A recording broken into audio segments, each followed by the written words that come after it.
He has likely spent more time than anyone else contemplating this, and he has been waiting for it. Everybody else has to consider if Princess Anne surprised everyone at what seemed like any other royal supper by dropping a bombshell. King Charles in the kitchen, an invasion of dogs, and a disaster? It became quite chaotic, I must admit.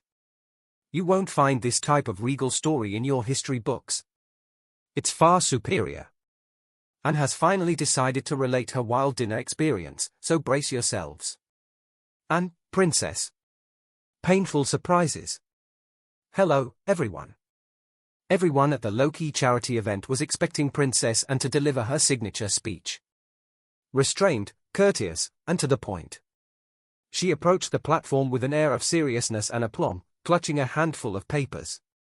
Anyone hoping for a brief expression of gratitude or encouraging remarks was mistaken. There it is. However, she surprised everyone with her opening statement. For one thing, there was that meal at Highgrove. Silence fell across the entire room. People did nothing but gaze for a while. Their comprehension of the situation was delayed for a moment. Her expression unwavering.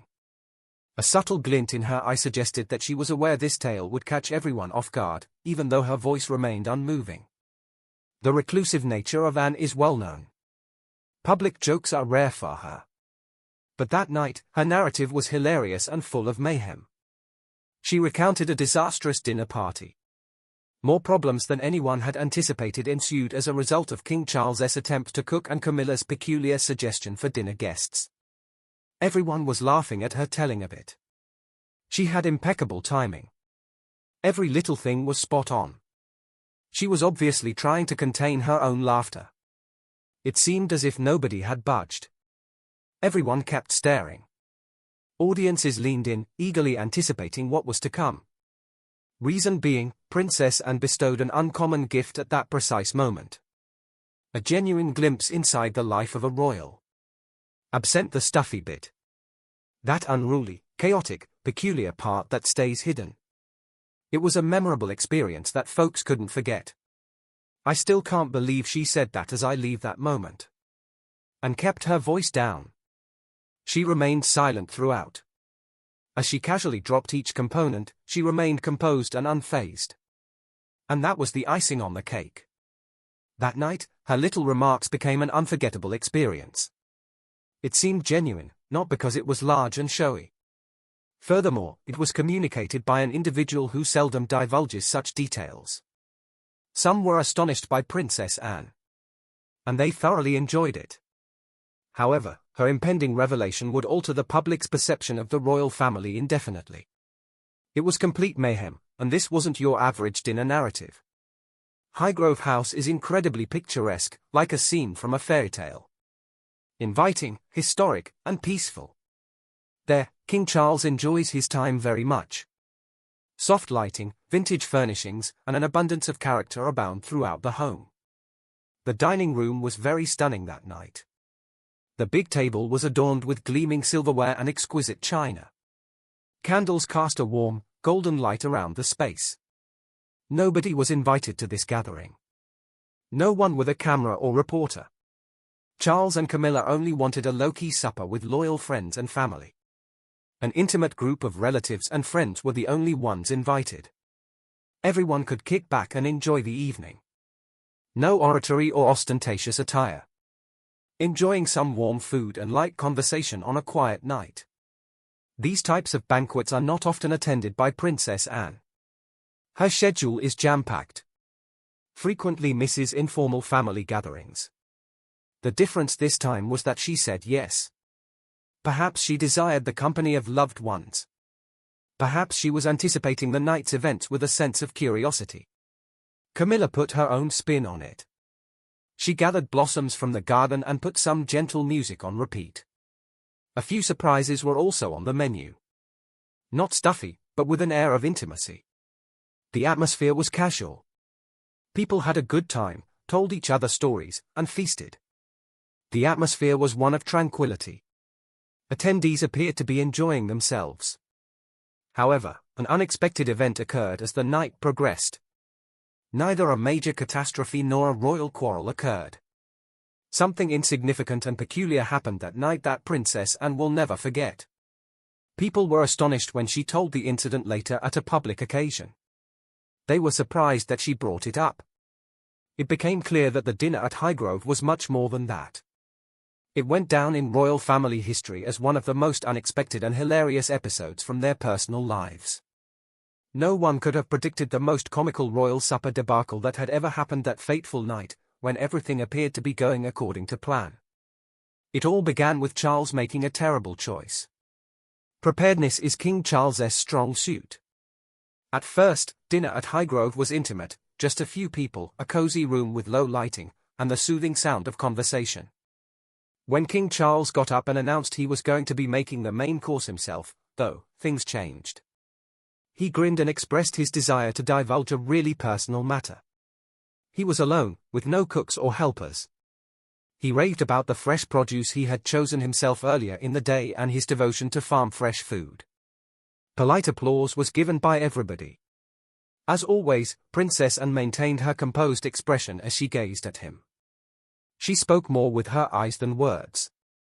Suddenly, Charles was the master chef in the kitchen. There were much too many stages in the roast recipe he had chosen. All the herbs he could discover were added. A mixture of mint, rosemary, sage, and thyme. He poured everything into the platter as if by magic. Audible alerts from the oven were heard. Time was ticking away. It all came to a head. The chaos in the kitchen quickly escalated. Charles grinned and waved Camilla away as she walked in to offer assistance. As usual, he remained silent in the dining room and assured her that everything was under control. Someone might occasionally catch her shaking her head, though. Patiently, she waited, sipping her drink. The aroma emanating from the kitchen intensified. Apart from a few noses, no one spoke a word. Were twitching. Intense, rustic, and pungent, that was it. There was a slight, rather slight, scorching sensation. With boundless vitality, Charles persisted. As if they were guests, he addressed the veggies by name. He arranged the platters as if it were a regal ritual. To him, every action had significance. Guests were asked to return to the dining room. Clanks of pots and hisses of water were audible to them. Anne glanced around the room, her eyebrow arching slightly. Nobody wanted to laugh too much. Although the dinner that night wasn't exactly a success, it did provide an experience that everyone would talk about for years to come. Despite Charles's best efforts, the kitchen was on the verge of devolving into a battleground. To add spice to the mix, Camilla then decided to do just that. Things are made worse by Camilla's astonishment. Charles was busy in the kitchen attempting to prepare the roast. He kept his eyes on the gravy while he searched for the rosemary. Out of nowhere, Camilla swung in with a smile, accompanied by her 6 adorable rescue dogs. Directly beneath her. According to her, all they wanted to do was say hi, but the dogs bolted into the formal dining room as soon as someone tried to stop them. In a flash, the canines dispersed. One leaped upon a plush sofa as if it were a permanent resident. Still another approached a table laden with exquisite china. In a state of astonishment, the visitors reacted swiftly to protect the fragile items from the dogs. There was an attempt by the butler to keep a dog from getting to the silverware and another by someone else to catch a dog near the windows. From the kitchen, Charles repeatedly yelled out questions regarding the rosemary. Everyone was too preoccupied with removing the dogs from the area to respond. There was a lot of yipping and pawing and people attempting not to trip and fall in that room. Camilla calmly stood amidst the mayhem, chuckling softly and explaining that the dogs were merely overjoyed. She assured everyone that they would never behave in such a way at home. It was clear from Princess Anne's expression that this wasn't the right moment, but Camilla was oblivious. While one canine licked a chair leg, another growled at a candle on the table. Nobody could pay attention to the roast, even though it was nearly done cooking. Everything went from being a peaceful supper to a lively, chaotic shambles. Despite the apparent lack of physical damage, the air was thick with tension. As if it were a prize, Charles emerged from the kitchen clutching the roast. He observed a canine snatching at an object on the floor and another curled up on a pillow. He remained silent. All he did was glance at and sigh, and then avert his gaze. It was only the beginning when 6 canines ran amok in an upscale dining room. The kitchen was on the verge of a true disaster, and nobody could stop it. As the dinner progressed, Charles became engrossed in preparing the roast that he failed to keep an eye on the oven. The kitchen was gradually filled with a dense cloud of smoke. The odor was overpowering and unpleasant. The smoke alarm sounded an abrupt and piercing alert that reverberated throughout the home. Quickly, people flung open the doors and windows, allowing a surge of fresh air to enter. What had been an uneventful evening had become a minor crisis. Charles quickly returned to the oven and cautiously opened it, praying that the roast would remain intact. Still, harm had been done. There was a cloud in the kitchen and the roast was smoking. As Charles hurried to salvage the dinner, he shakily reached for the gravy bucket, intending to pour sauce over the roast. There was a lot of hot gravy that spilt and splashed. A stunning Persian rug that belonging to Queen Elizabeth was the unfortunate spot it landed. Dark, sticky patches now marred the once vibrant reds and golds. Princess Anne rushed over to help, but she stumbled on the damp floor as she attempted to wipe up the spill. A platter of appetizers was knocked over when she fell. More mayhem ensued when the little plates shattered and slammed together.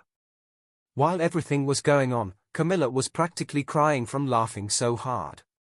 She began to chuckle softly, and then her tears of joy began to fall. The scenario was the epitome of royal seriousness and total catastrophe, and she thought it was amusing. Although they did their best, the guests couldn't take their eyes off the strewn kitchenware. Charles continued to smile despite his fatigue, despite being aware that dinner was far from ideal. Recovered and, with a slight smile, shook her head. They were all giggling uncontrollably at how the night had gone haywire. A fire alarm goes off. The meal was unforgettable because to the flying gravy and dropping food. In the midst of some confusion, laughing, and blunders, the royal family enjoyed their most memorable lunch to yet. Everyone stood there in disbelief as the house was filled with smoke and gravy-stained valuable rugs. Princess Anne has had enough of the royal drama at that point. And seizes the reins. Everyone stood there in disbelief as smoke billowed into the kitchen and gravy poured down the carpet. An expression of utter paralysis crossed Charles' face. There was burnt roast. As Camilla continued to wipe away tears of laughter, the appetizers fell to the floor. Subtly rising to her feet, and smoothed her coat sleeve and assumed control. She silently made her way to the corridor and dialed a number. She proceeded without seeking approval. Just a few minutes after that, she came back and announced that dinner was on the way. Chips and fish from the neighboring town. It appeared as though a few of the guests were perplexed. Charles was the only one who dared not dispute, though. Upon entering the dining area, and sent the dogs an icy stare. Everyone immediately became silent and composed after hearing just one word. Put an end to the jumping on furniture and barking. Camilla, too, nodded respectfully in her direction. After that, and shifted her focus to the chaos. She directed the cleaning crew by pointing to the specific areas that needed attention first. The rug, the shattered dishware, and the ruined meal. The team was able to act quickly since her voice was both calm and forceful. She remained silent. She calmly resolved the issue. The room appeared better in less than 20 minutes. Someone lighted some candles to mask the odor, and the windows remained open to let out the smoke. The atmosphere went from uncomfortable to funny when guests were offered drinks to quench their thirst. It wasn't flashy, but the food was hot, fresh, and just what they needed when it eventually came. The paper-wrapped fish and chips, accompanied by salt and vinegar, made everyone happy. With Anne's help, the royal mess evolved into a more homey affair. Even though it wasn't the supper they had in mind, everyone involved would never forget that evening. After Anne rescued the day, the evening's most peculiar event began. No one could believe either the food or the location of their next meal. Because the kitchen was a total mess and the roast was hopeless, supper took an unexpected turn. Hot fish and chips, wrapped in plain paper and smelling of vinegar and salt, were brought in by the staff. Although it lacked elegance, its desirability had faded. Immediately, a stack of plates was seized because they were required. Exquisite royal porcelain, rarely used and adorned with golden edges. The sound of silverware striking porcelain soon echoed throughout the room. The paper was soaked through by the grease from the chips, which left shining patches on the plates. Midway through the meal, the napkins ran out, so several diners grabbed whatever was available. Luxurious hand towels adorned with sewn royal initials. Unobserved, but remained silent. Evidently still distraught over the dinner that went to waste, Charles silently picked at his food for some time. Afterwards, a big chip dipped in vinegar was presented to him by someone. He gulped down his food, surveyed the mayhem around him, and then burst into laughter. Leaning back in his chair, he shook his head and his shoulders loosened. Unexpectedly, Camilla also laughed. She was on the verge of falling off her seat from laughing so hard. The dogs, who were lying down and relaxed now, glanced about at the bizarre situation and wagging their tails under the table. The royal visitors wiped their fingers on monogrammed towels while they ate greasy food off costly dishes. In her characteristic dry tone, she said, "Not quite what the cookbook promised, eh?" After a while, everyone started laughing again. Although things hadn't gone according to plan that night, they had grown closer in an odd way. Messy food and unanticipated joy were the only things served, no faultless dishes or flowery remarks. That, in turn, made it better than anybody had anticipated. After a chaotic night, the whole extent of the devastation became apparent in the morning. Their discovery the following day would cement this dinner's place in history. Next morning. Unusually, the palace was deserted first thing in the morning. The once grand dining room now resembled a war zone, and the stench of burned herbs pervaded the air. Soda and fish grease had soaked into the Persian rug, leaving unsightly stains.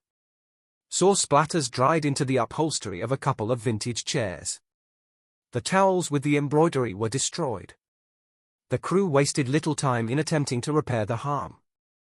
While the drapes were being aired out, they delicately lifted plates that still had oily fingerprints on them and wiped the cushions of the chairs. Drying on kitchen racks next to fish and chip wrappers was the royal china, which had originally been displayed with pride solely on state occasions, and had departed ahead of schedule.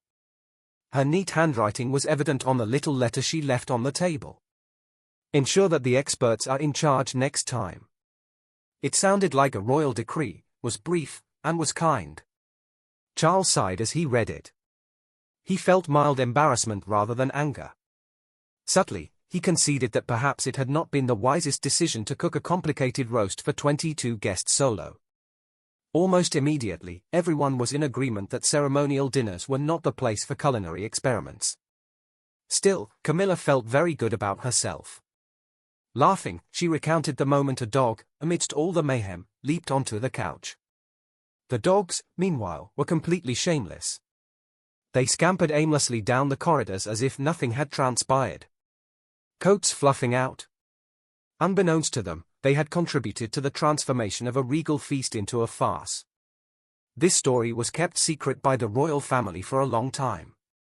What, then, prompted Princess Anne to come clean about this humiliating family secret? Why Anne chose to share the story with the world at large. Private royal anecdotes, particularly those involving airborne gravy and burnt food, are not something Princess Anne often discusses. However, an exception was granted by her this time. Charles and Camilla were both asked for their approval before she told the story. Everyone thought it was too humorous to keep to themselves. Instead of the staged portraits and formal speeches, Anne thought the public should see the monarchy in all its chaotic, hilarious, and human glory.